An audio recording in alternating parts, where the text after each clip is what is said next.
So, Paul, what's your favourite part of this lifestyle? Good question. Where do you start? What's your favourite part of this lifestyle? A bit like yours. Where do we start? Yeah. Better still, what's the worst part of this lifestyle? Do you reckon we made the right choice? Well, funny you should ask that. Because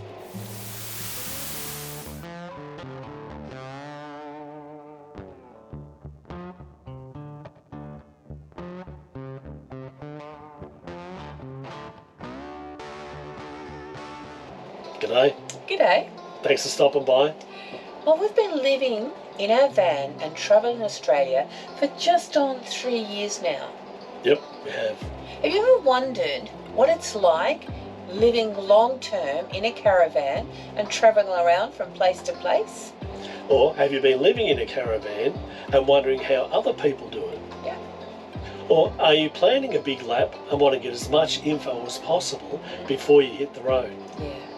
Well, hopefully in this video we can answer some of those questions. We recently put a call out to our followers on social media for any burning questions they may have.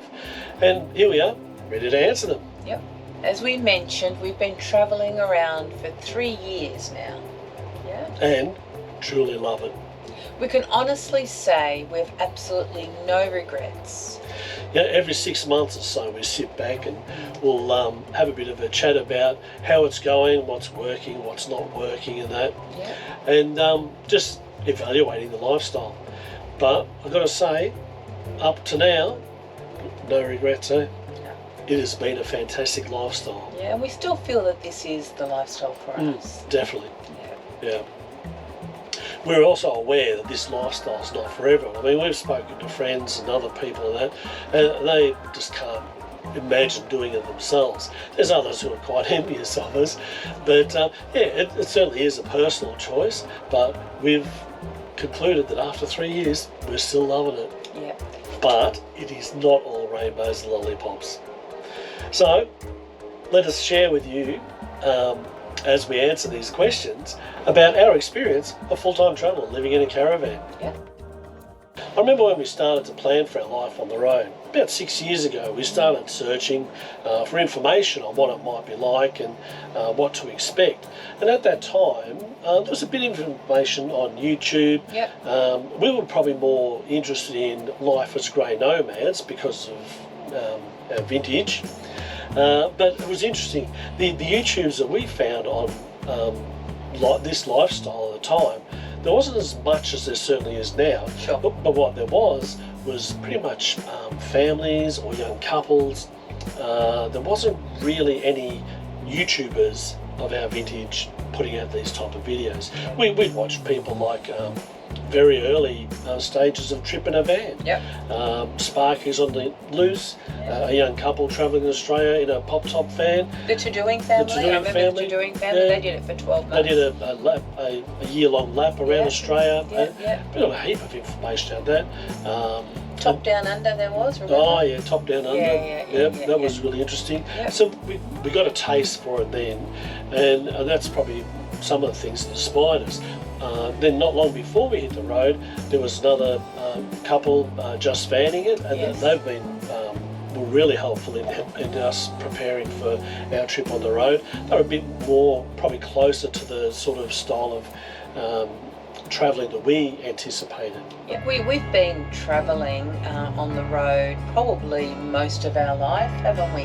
But not in a caravan. We had a camper trailer at one point, and then we had a camper van, one of those Jayco ones, you know, that you kind of A flamingo. up and down. Yeah. Oh, that's right, flamingo. Yeah. And so this wasn't new to us, travelling, but that was just on holidays. Yeah. You know, when we had time, when we had annual leave, you know, when we maybe on the weekends, and so certainly we never lived on the road. But as a lifestyle, it was going to be a big change. Absolutely, yeah. So we thought, because there's not that much around when we were on there, we thought, well, when we get on the road, that's what we were hoping to achieve. And that's part of the reason for our YouTube channel is, one, to create memories for our family and also for people to keep track of us, but also to show other people that it's not just families that can do this sort of thing. And what we are capable of, I suppose. Yeah. Especially on those walks and things. Yep. You know, some of them, you know, we're not 20-something anymore. And some of the more adventurous tracks like Cape York and the Unadana track. Yeah, So, absolutely. Yeah. So, let's go. Let's go.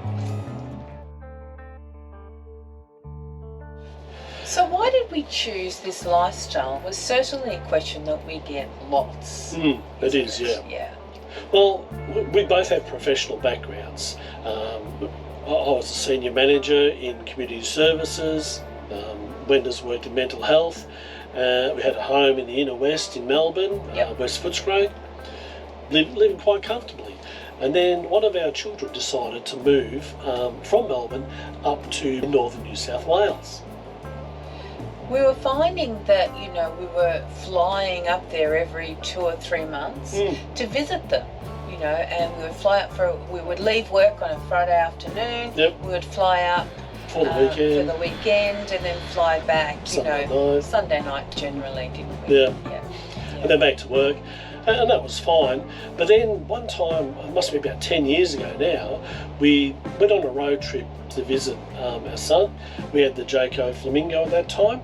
And we took a few weeks just to travel up the coast, and we were doing a bit of exploring and sightseeing and travelling, and sort of living on the road, I suppose, in many ways. Yeah. And that is when the dream was born. Yeah, it was. We asked ourselves a question, remember? What do we need to travel Australia? Yep. We didn't think we could do it in the camper van. We didn't think that would be doable. As a living option for us. So we started looking around, well, what do people do it in and how does it work for them? And there's people who travel around permanent, full-time, basically, in rooftop tents. Some in camper vans. Camper trailers. Yeah, pop-tops, motorhomes, and then others in a caravan. Yeah. We also had to face realities. Could we afford to retire early? Yeah. Could we make enough money to live on the road? To sustain a lifestyle, that. Yeah. Do we keep the house? The furniture? Do we sell it? What do we do with it all? There's a mountain of questions, and the answers for each person will be different. Yeah, it is. It's not something that can be the same for everyone, so our feelings on it wouldn't be. But this was our experience and what we chose to do. So we decided that we needed a caravan that was self-contained. It needed to have a bathroom, at the very least a toilet. And it needed to have some off-road capabilities, because some of the videos we've been watching about the Gibb River Road, Cape York and the Unadana track suggested to us that just everyday caravan probably wasn't ideal for that sort of travel. So we knew we wanted a caravan, we knew it had to be rugged, and we knew it would have to be pretty much self-contained. Yeah. And we narrowed that down. At that time, there was probably 3 that really stood out to us: Kedron, Bush Tracker, and Evernew caravans. Yes. They were the 3 that really stood out to us. Yeah. There were others, but these ones ticked all the boxes that we had. In the end, we went with Evernew, and that was for a few reasons. And one was that we could get exactly what we wanted from Evernew. Yeah. It was made in Victoria, where we were living. Yeah. So it was easy to monitor it. And the price, it actually, although it stretched our budget, it was within our price range. Yeah. And we haven't regretted that choice, have we? Not at all. We had a few teething problems with our Evernew at the start, Yep. but they were all addressed by Evernew without any fuss. Yep. And we were never made to feel like we were an inconvenience. No, I've been very happy with that choice, yeah. Well, the next hurdle that we had was actually to generate income while we travelled, as we weren't in a position to retire completely. We wanted to be able. Are you saying we weren't old enough? No, not quite. We wanted to be able to work remotely so we could keep travelling, but the work I did didn't really lend itself to remote work. However, yours did. It did. Wenda actually is a doctor of psychology. It's been a question we get asked a lot about, is what work do we do on the road for a couple of days a week? Well, I used to work in a psychiatric hospital in Melbourne, Yep. and I worked part-time in the hospital, and I had my own practice 1 or 2 days a week. Yeah. So we thought, well, if we're able to find a way to provide counselling and psychological services remotely, we could expand the private practice. That is when we discovered telehealth. And thanks to COVID, that was even expanded more and just made it even easier for that. So Yeah. a couple of things fell into place for us. Sure. And now Wenda works 2 or 3 days a week providing counselling and psychological services, and I take care of the admin and the business side of our private practice, I suppose. Yep, you do. We draw a small income from our investments, and we also have the YouTube channel, which this year has started to provide just a small amount of income, but it's a couple extra dollars that we didn't have before.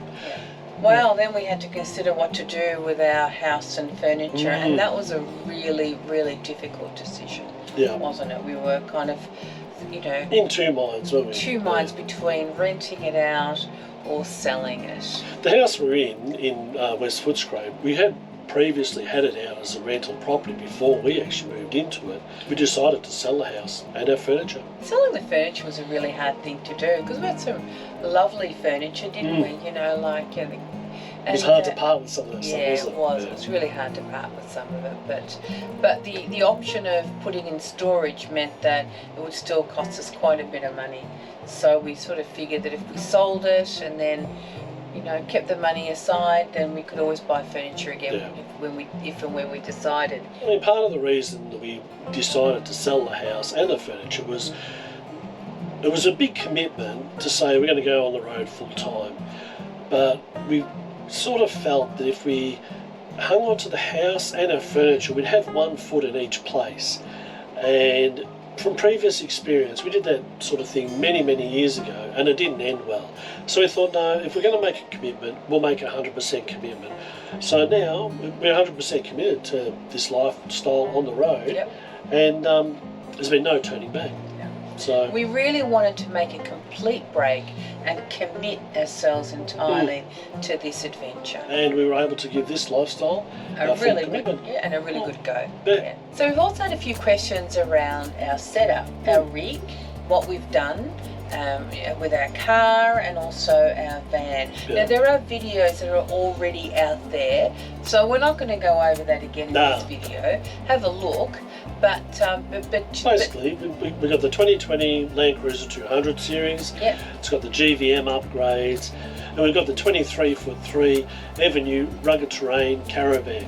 The car is the basic VX model with what we consider to be essential upgrades like driver lights, bull bar, UHF radio, clear view mirrors, and our favourite storage system in the back there by 4B Fit-Outs.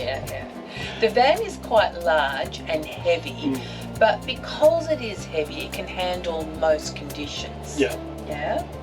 It holds really, really, really well on the road. It handles beautifully. It really does. We fitted it with a 200 amp hour lithium battery. We've got 450 watts of solar on the roof. It's got a compressor fridge. We've put in a caravan, which is the fan that creates positive pressure in the van on dusty roads. A few other bits and pieces. Again, as Wenda said before, check out the other videos and we go into more detail. Much more detail. But the main reason we chose this van is because it had the 2 living areas. So it has like the kind of loungy area with the kitchen, and then it has a door, bedroom, and then it has a bedroom with a toilet and shower kind of area at the back. And that suits us really, really well. And the reason why we chose that, we did a lot of research, but it was that we wanted to give ourselves the best possible chance of making this lifestyle work. We didn't want to have to, come back after 3 years saying, no, we can't do this. We knew what we needed. I mean, there's pros and cons in all of the different ones you get, and this isn't without some of those. For the most part, it's been okay. Another question we get asked is about the fuel consumption, because it is quite a heavy van, but we seem to average about 21 litres per 100 k's while towing. There's been a couple of times where the weight of the van has impacted the driving. Once going up the Moonbee Hills near Tamworth in New South Wales, we actually wondered if we were going to make it to the top, but it slowed down that much because of the weight. Then another time going down the Adelaide Hills into Adelaide from the Victorian side, the brakes got very spongy travelling down there, and I was trying not to ride the brakes, but it's so steep. We got to the bottom there, and yeah, as I said, the brakes were quite spongy, and my heart was racing a bit, and then there's smoke pouring out from the front wheels. Oh, gee. I remember that. But we made it. we did. Yeah. But other than that, it's been a treat to travel with. The rig has been beautiful to drive. I think it's a credit to Avenue the way they build their vans with their weights and balances. So when we first got on the road, it was during the Victorian COVID lockdowns. Well, it coincided with that, wasn't it, exactly at that time? Yeah, it really was. So it was less than ideal to get on the road at that time. Yep. We had to adjust our plans a bit. Yeah, we did. We had to kind of stick to Victoria. We were fortunate that we were out of Melbourne at the time, and we kind of had to stick to Victoria. But as we quickly learned, things don't always go to plan. And that's been true ever since, even without COVID.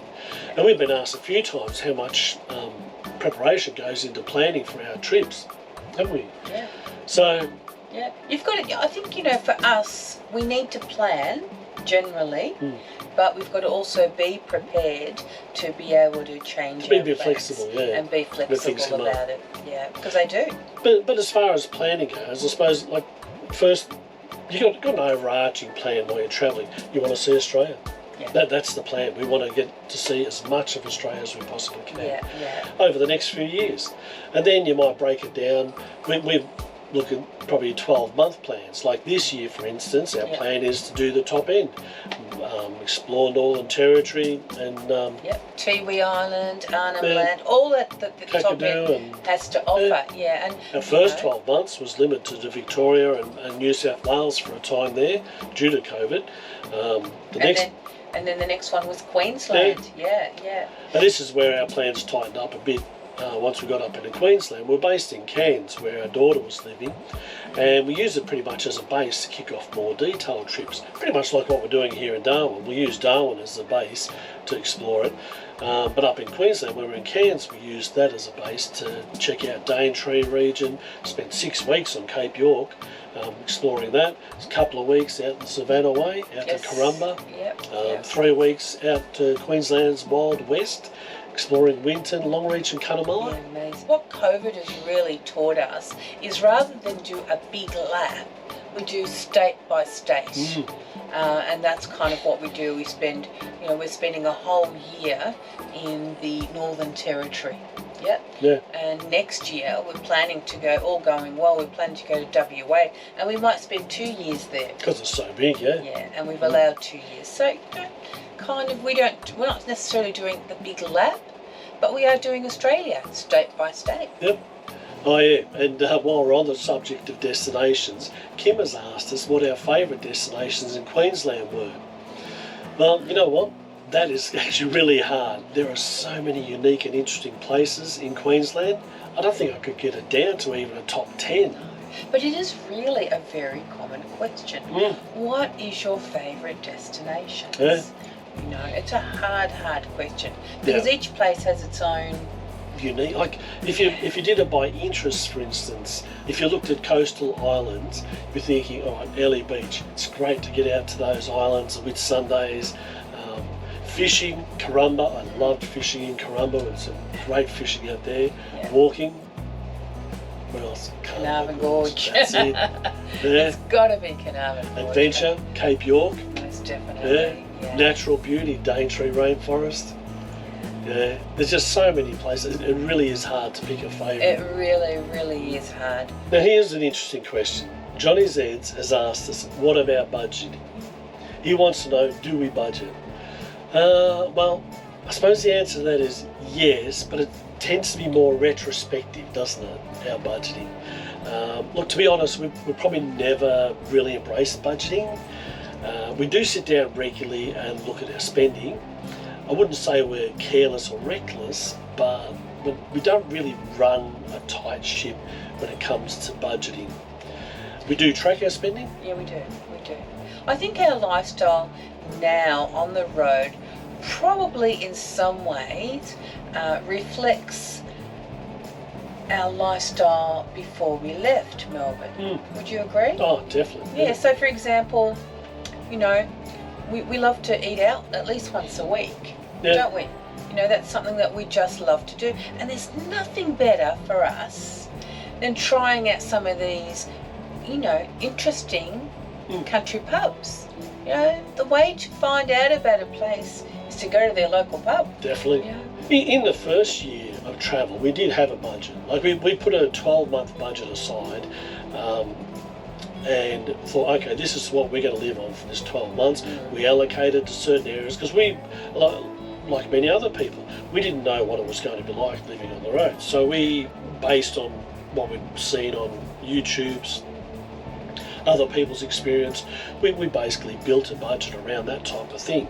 Yeah. And that was fine. For the most part, we stuck to it. But mind you, the first 12 months was very much a holiday, wasn't it? Well, it wasn't a holiday, but we lived like it was a holiday, you know, and so that's, you know, because... And so it did cost us a lot more that first year. Yeah, it did. It did. I mean, we were kind of, you know, we really enjoyed that first year, didn't we? Not that we're not enjoying it now, but, you know, there are just some things that we kind of just felt like we were on holidays for that first year, and so we spent accordingly. But it's not realistic to live that style continuously. No, it's not.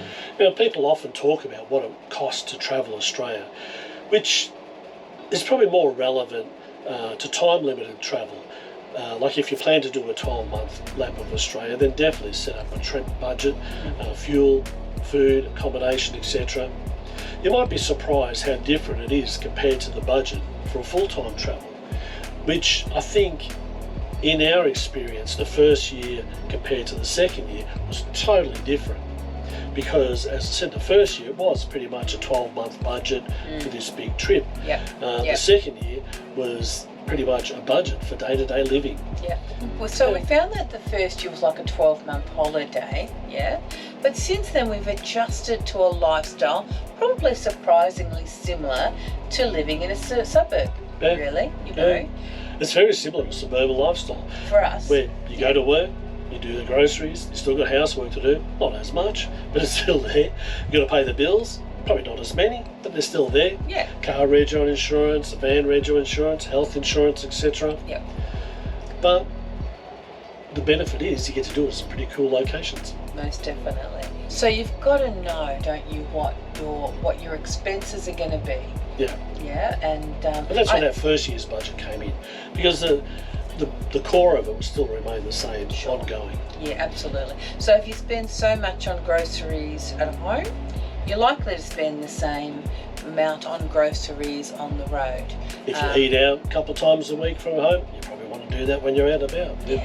We do the same thing. We absolutely do. The biggest difference is in some of the more remote locations, you'll probably find the prices are a bit more expensive, but that's to be expected. Sure, absolutely. I think you could add a good 10% to your grocery budget and maybe your fuel budget even in more remote places. Which reminds me, another question that Johnny has asked is, how do you go with driver's license and important mail? Well, there's some things that you have to have a physical address for. Your driver's license, car rego, the van rego and that. There's a few things you have to have a physical address for. You do. So we currently use my parents' address for those things, but we have found that you can do almost probably 95% or more online. You know, things like registration, you can renew that online. Insurances, obviously, you can do those things online. We also plan ahead and get things delivered to either the post office in the next town we're going to, or to the caravan park. Not all caravan parks are happy to do that, so you do need to just ring ahead and see if your caravan park is willing to do that. Most caravan parks we found are happy to do that. I get most of our stuff actually sent to a post office because I kind of estimate, so I think this will take 2 weeks to get to us. Where will we be in 2 weeks? So yeah, and I always add a little extra. So say in 3 weeks, I will be over here in Mount Isa, and we have that then delivered to Mount Isa. The great thing about that is if something happens, and it has, we've got to a place and it hasn't arrived on time, due to flood or fires or whatever, usually they're quite happy to mail it on to a forwarding post office and so on. So that's been really, really helpful to know that. Important mail, well, we get all our mail sent, physical mail sent to your parents' home, and we just get them to when it builds up, forward it to us. Yep. And the post offices, we found that they'll hold your mail for 21 days, is it? No, it's almost a month, 28 days. 28 days, yeah. Yeah, 4 weeks, yeah. So the post office will hold it for 28 days. Yeah. So even if you don't get there in time, you've got 28 days to make it there and pick it up. Yeah. So, what's full-time travel really like? As we said earlier, when we started looking for information on life as full-time travellers, we couldn't find much about grey nomads. Although there was a lot of talk about it, and there were a lot of grey nomads around, YouTube wasn't really the place to find that information. Yeah. Most of the detailed experience information was from young families with kids or young couples, which is great, but their needs and experiences would certainly be different to ours. We didn't have to worry about homeschooling, and we didn't have to plan for the future. I mean, this was the future for us. So, That's right. So in many ways, we were going into this with quite a few unknowns. All right, so firstly, living in a caravan. It is a confined space, and yes, we do trip over each other now and again, but for some reason, for me, it doesn't feel claustrophobic. No. I think there was a period where we had to learn to kind of move around each other so that we didn't keep bumping into each other. But that was just sort of initially, and that really has sorted itself out. I have always needed more space than Paul. Paul was always happy living in little places. I wanted more space. That was just me. But you know what, Paul, I haven't felt claustrophobic either. No. I think the size of the van has helped. I think it was small. Like the first one we were in the Supreme, where the table and the bed were right next to each other with the kitchen. I think that might have felt a bit different, but because we do have this separate area, it does feel like there's a lot more space. There's also the awning area where we can go and sit outside. It's not unusual for me to grab the guitar and I'll just go and sit outside. Particularly when the weather's nice, which is what we chase, nice weather. So more often than not, I can sit out there and just have a bit of a play on the guitar, and Wenda might be in here doing some reading. So what about our possessions? Well, our van has got quite a bit of storage, and you know what? We use most of it. I know that full. It is. I know that we actually hear about people saying, "Oh, I've got too much storage. I've got this empty cupboard." Well, we don't. We don't have any empty cupboards. We use pretty much all of our cupboard space. But we had to get rid of a lot of stuff. Yeah, we've downsized. We really, and that's an understatement. well, truly. Yeah. We were ruthless in getting rid of things. And must admit, some of those things were really difficult to get rid of. They were, They were really hard to get rid of. We do have a few things that we just could not let go of, and we've got those in storage at my parents' house. And we've got a couple of filing cabinets at your mum and dad's that we've put those really, they're usually treasures. Yeah. Like our photograph, our wedding album, and some other little treasures that we just couldn't just get rid of. But basically, what we tow around is what we have. So Kim has asked us, what is the biggest lesson we've learnt so far on the road? Well, I reckon the biggest lesson I've learned is that you don't need possessions and material things to be content with life. Sometimes it's the simple things in life that bring the greatest joy. And although, you hear people say that, and I've heard people say that over the years, I can honestly say I've experienced it now. Yeah. I've experienced the fact that you don't need all these things in life to be content. In fact, there's a freedom in having less. There is, yeah. It's been quite liberating in many ways. Mm-hmm. Yeah. There is a risk and a misconception with this lifestyle that you need to have the biggest and latest gadgets and gear to enjoy it fully. But it's not the case. Now, often you find it doesn't improve your experience that much. For example, we've talked in the past, I love fishing, and talked in the past, do we get a boat or should we get a boat, things like that. And well, it would be great to have one. Realistically, we sat back and thought, how often would we use it? I mean, to set the boat up, to get it down off the roof of the car and to take it to the water and that, I've often found the harder something is to do, the less likely I am to do it. So if there's an effort involved, you know what, I can't be bothered doing that today. It's too hard. And then to set up a boat and the loading thing for the roof, because I couldn't pick up and pull down a boat by myself. I'm probably a bit past that stage, but to do that, it's quite a few $1,000s to set all that sort of thing up. I think the boat loader itself is like $3,000. And then you got the maintenance of it and all that sort of stuff, cleaning it afterwards and that. And I thought, you know what, a fishing charter, the one up in Corumba cost $160. I did one in the Gold Coast that was about $180. I've seen them around $200, things like that. Now that's quite a few fishing charters for the same price as the boat. Yeah. So I figured, well, you know what, maybe I should do the fishing charters. Because if I did that once a month, 2 years, that's 25 times. Now I don't know how often I'd get a boat out, but I don't think it would be that often. Okay. So, especially not with the crocodile infested water. so sometimes there are alternatives. Absolutely. But you know what, there are also some gadgets or some things that are handy. You know, like my Magimix, Paul. Don't go there. Paul still complains that I lug my Magimix all around the country. But you know what? I actually really appreciate my Magimix because it just does everything I need it to do. It is a bit big, but it's great. Yeah. Well, I mean, we do make good use of some of the cooking appliances. I like the thermal chef, the shuttle chef, whatever it is. That's a good one because we'll do a slow cooked meal, particularly on the days when we are travelling.